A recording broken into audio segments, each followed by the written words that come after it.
lấy xịt luôn khi nay cho mình căn na cặp gì tai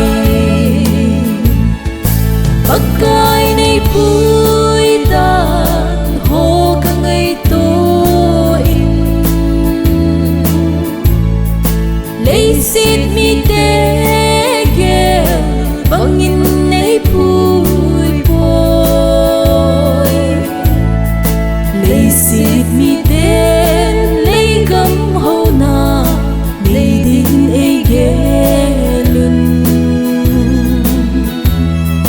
hin lạ kỳ này vui tan hồ hi hà cao kỳ ba đã ai rồi Hallelujah Amen khát vì cũng lẽ pa na thiêu kun hồ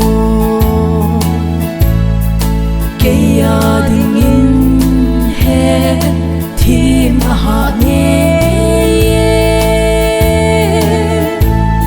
hầm xịt lê vang xịt na cả tô hồ cả hết thim thấy na tin bắc cai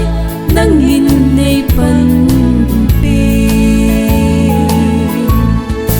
bắc cai nay vui đàn hồ cả ngày tôi lấy xịt mi té ghé bằng in nay vui bồi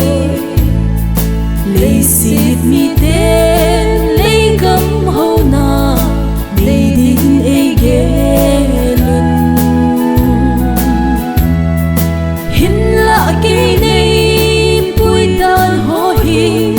hà cao kỳ ba đã ai rồi Hallelujah Amen